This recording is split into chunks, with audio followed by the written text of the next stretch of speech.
Hello বন্ধুরা, good afternoon. Welcome back to my channel Sonamku lifestyle. আশা করি তোমার সবাই ভালো আছে। আমি তোমাদের দুষ্টু মিষ্টি বৌদি চলে এসেছি তোমাদের সামনে একটা নতুন ব্লগ নিয়ে। হ্যাঁ, দেখতে পাচ্ছি বিছানার চাদরটা তুলে নিয়েছি, একটা সুন্দর একটা চাদর বের করে নিয়েছি। হ্যাঁ, আমার না সত্যি কথা বিশ্বাস করো, কালার চাদর পাততে না আমার খুব ভালো লাগে। একটু কালার ফেড হয়ে গেল না, সেই চাদর পাততে ইচ্ছা করে না, কিন্তু তবু পাতে কী করবো, যখন যেরকম সেরকম চলতে হবে। কিন্তু বিশ্বাস করো, কালার চাদর যখন বিছানায় পাতবে না, পুরো যেন ঘরটাই যেন মনে হয় কি তোমার একটা আলাদা একটা ঘরের একটা সৌন্দর্য আসে, এবং বিছানাপত্রর সৌন্দর্য আলাদা আসে। নিজের মনটাও যেন আলাদা একটা রঙিন রঙিন লাগে, তাই না? কার কার এরকম হয় বলবে তো আমার মতন। আমার কিন্তু খুব ভালো লাগে। তো বিশ্বাস করো, দুটো চাদর কিনে নিয়েছি, আর এই চাদরের কালারটা আমার এত সুন্দর লাগছে, মানে সব রকম কালার মিক্সড করা, তো খুবই বিছানায় পাতলে যেন বিছানাটা মনে হয় কি বেশ একটা আনন্দ আনন্দ লাগে, খুব সুন্দর লাগে। আমার যেন মনে হয় কি বিছানাটাও যেন হাসছে আনন্দে, এরকম মনে হয়। কার কার মনে হয় প্লিজ বলবে, ঠিক আছে? আর চলো ব্লগটা দেখতে থাকো, আশা করি তোমাদের ব্লগটা ভালো লাগবে। আর ভালো লাগলে কী করতে হবে, লাইক কমেন্ট শেয়ার, চ্যানেলটি সাবস্ক্রাইব করে যেতে হবে। ওকে, যারা নতুন বন্ধু আছে তারা অবশ্যই সাবস্ক্রাইব করে দিও আমার চ্যানেলটি। আর যারা পুরনো বন্ধু আছে তাদের তো কিছু বলার নেই, তাদেরকে অনেক ভালোবাসা, অনেক ধন্যবাদ এত ভালোবাসা, এত সাপোর্ট করার জন্য। তো সেই বন্ধুবান্ধবদের নিয়ে একটা কথা বলতে আসলাম আজকে আমি। কিছু কিছু আমার ওয়াইটিতে কয়েকজন আছে আমার পেছনে যেন হাত ধুয়ে পড়েছে, জানো তো। আমি কি এমন নোংরা ভিডিও দিয়েছি আমি নিজেও জানি না, যার জন্য আমাকে বলছে নিজেকে শুধরাও, না হলে এই হবে সেই হবে।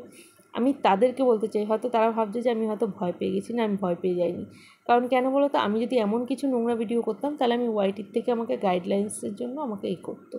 ওয়াইটির যখন গাইডলাইন্সে পড়িনি, আমি এমন কিছু নোংরা ভিডিও করিনি। এবং তাদেরকে চোখে আঙুল দিয়ে আমি দেখাতে চাই, আমার থেকেও না বহু, যদি তাদের কাছে না থাকে সেই আইডি লিঙ্কগুলো আমাকে বলতে বলো, আমি লিঙ্কগুলো তাদেরকে পাঠিয়ে দেবো, ঠিক আছে?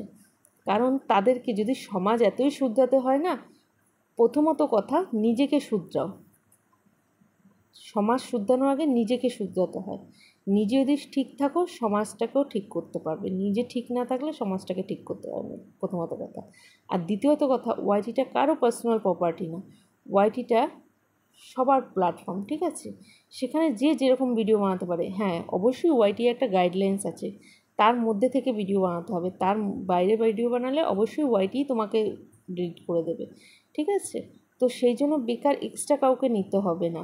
আর আমি মনে করি না, আমি যদি ওয়াইটির যদি গাইডলাইন্স কভার করতাম, অবশ্যই ওয়াইটি আমাকে মেল করতো, অ্যান্ড আমাকে কোনো না কোনো কিছু ইনফরমেশান হতো। কিছু কিছু লোক আমার ভিডিওতে এসে এমনভাবে কমেন্ট করবে, মানে এমনভাবে কথাবার্তা বলবে, মনে হবে কি আমি তাদের ঘরে যেয়ে উঠে বসে আছি, কিংবা তাদের থালার ভাত মনে হয় কেড়ে আমি খেয়ে নিচ্ছি, বুঝতে পারলে? এরকম ভাব করে, কিংবা হয়তো আমি তাদের কোনো কেউ হই, তারা আমাকে শুধরানোর জন্য উঠে পড়ে লেগেছে, এরকম। আমি এমন কিছু করি না যার জন্য আমাকে শুধরাতে হবে, ঠিক আছে? হ্যাঁ, যদি বলো যে আমি বুক দেখানোতে, পা দেখানোতে আমার বেশুধরানো, যাও না বড় বড় আগে সেলিব্রিটিদের আগে ঠিক করো।